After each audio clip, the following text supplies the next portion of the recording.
Vous avez lu 3 livres sur l'investissement, vous avez regardé 40 vidéos YouTube, vous avez compris les intérêts composés, les ETF, l'allocation, le profil de risque, la diversification. Vous pourriez même l'expliquer à votre belle-sœur. Et hier soir à 23h, devant votre ordinateur, prêt à cliquer sur valider pour votre tout premier achat, vous avez refermé l'onglet. Et là, vous vous êtes dit, mais qu'est-ce qui ne va pas chez moi?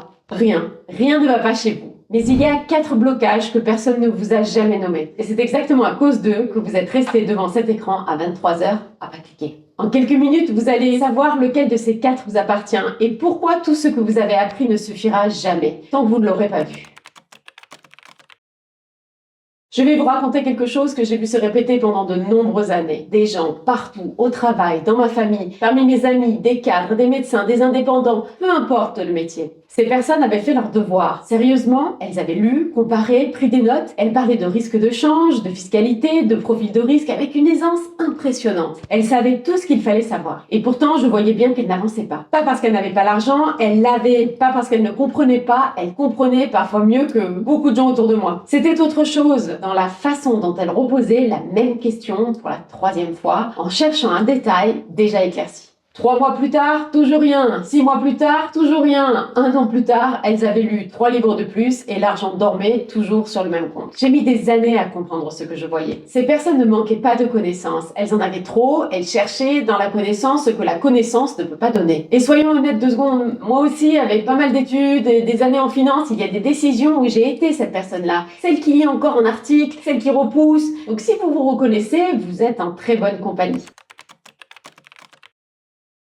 Pourquoi est-ce qu'on apprend et on n'agit pas? Parce qu'on a hérité d'une idée qui n'est pas la vôtre, qui n'est pas la mienne, qui est culturelle, selon laquelle comprendre et agir, c'est la même chose. Vous comprenez qu'il faut faire du sport, vous comprenez qu'il faut moins de sucre, vous comprenez tout ça. Vous n'agissez pas. Personne ne s'étonne, personne ne se dit je suis nulle en sport parce qu'elle sait qu'il faut en faire et qu'elle ne le fait pas. On l'accepte. Mais pour l'argent, non. Pour l'argent, on s'en veut parce qu'on s'imagine que c'est censé être rationnel, que c'est censé être un domaine où savoir suffit. Ce n'est pas un domaine où savoir suffit. Au contraire. Parfois, plus on sait, plus on bloque. Parce que la connaissance devient une cachette. Tant que je lis encore un livre, je suis encore en train de me préparer. Je ne prends pas le risque, et le risque, c'est ça qui fait peur, pas l'ignorance. C'est ce que j'ai vu encore et encore, et ça change tout.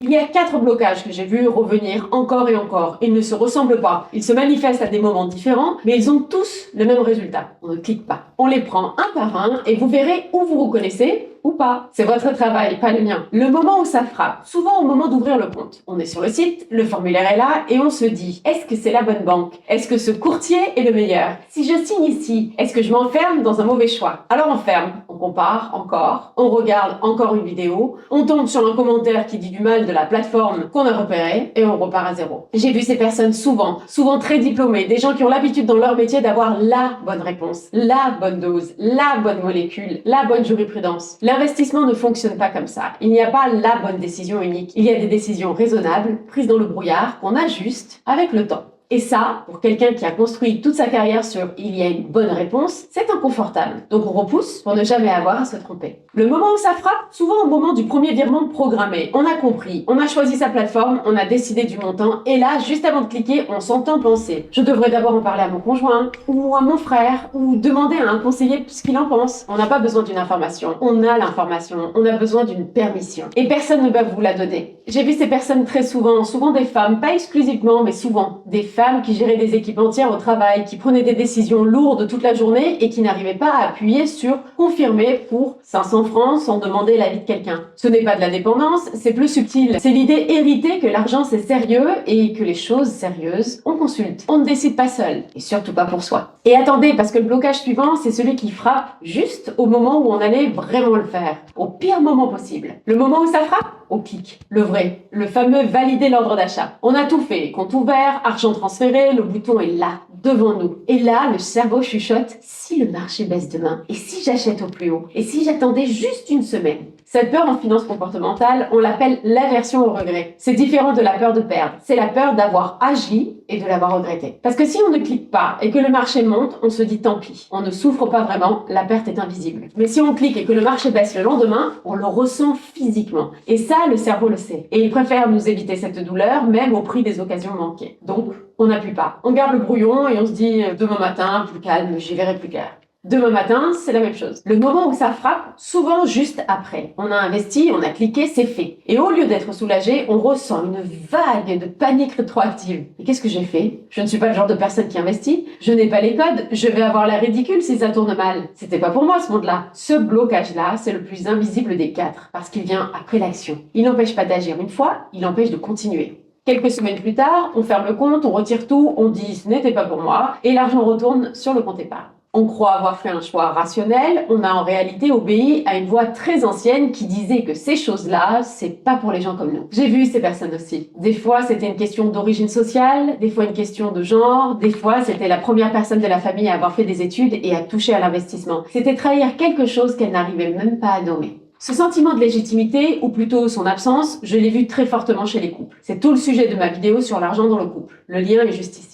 Donc on a 4 blocages. 1. La peur de se tromper qui frappe à l'ouverture du compte, souvent chez les gens habitués à avoir la bonne réponse dans le métier. 2. La permission externe qui frappe au premier virement, qui touche souvent ceux qui décident pour tout le monde sauf pour eux-mêmes. 3. La peur de regretter qui frappe au clic validé, qui se nourrit du fait que l'inaction est invisible. 4. La légitimité qui frappe juste après, qui dit ce monde-là c'est pas pour moi. Chacun se manifeste à un moment précis, ouvrir, virer, cliquer, continuer. Et chacun peut à lui seul faire échouer 10 ans de bonnes intentions. Je ne vais pas vous dire quoi faire, ce n'est pas mon rôle, ce n'est pas le propos de cette chaîne, personne ne peut savoir mieux que vous ce qui se passe dans votre tête quand vous êtes devant cet écran à 23h. Mais voici les questions que je vous laisse, à votre rythme, pas maintenant, plus tard. Lequel des 4 blocages me parle le plus? Pas en théorie. Lequel m'a déjà fait fermer un onglet? À quel moment précis je bloque, moi? À l'idée d'ouvrir le compte, de faire un virement, de cliquer ou de tenir dans la durée? De qui est-ce que j'attends la permission que personne ne va me donner? Quelle est la phrase ancienne qui me dit ce monde-là, c'est pas pour moi? Qui me l'a apprise? Quand? Et quand je m'imagine avoir franchi le pas, qu'est-ce que je ressens vraiment? Du soulagement?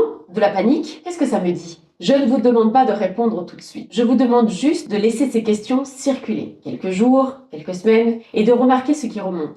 Si vous retenez 3 choses. 1. Si on sait et qu'on n'agit pas, ça ne veut pas dire qu'on est nul. Ça veut dire qu'on est humain et qu'il y a un blocage qui n'a pas été nommé. C'est tout. 2. Apprendre encore ne réglera pas le problème. Si 3 livres n'ont pas suffi, le 4e ne suffira pas non plus. À un moment, ce que l'on cherche n'est pas dans la connaissance, c'est ailleurs. 3. Tout commence par voir. Pas par agir, voir lequel des 4 blocages nous tient, voir à quel moment il frappe, voir d'où il vient. Et c'est déjà énorme. Vous savez ce qui est fou? C'est que j'ai vu des gens absolument brillants rester bloqués sur leur compte épargne pendant des années, avec toute la connaissance du monde. Et ce qui les a vraiment fait bouger, pas une vidéo, pas un livre, pas un conseiller, c'est le jour où ils ont enfin nommé ce qui se passait vraiment. Et ça change tout. J'explore tout ça en profondeur dans mon livre. Le lien est en description. 289 francs.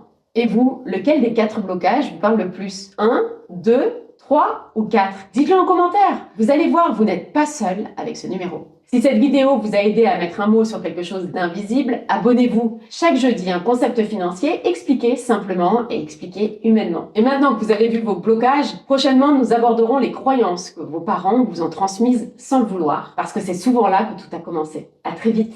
Les opinions et points de vue que j'exprime dans cette vidéo sont les miens et ne constituent pas de conseils en investissement ou matière financière. Le contenu est fourni à titre informatif uniquement. Investir comporte des risques, y compris la perte potentielle du capital. Effectuez toujours vos propres recherches avant de prendre une décision d'investissement. Les performances passées ne garantissent pas les résultats futurs.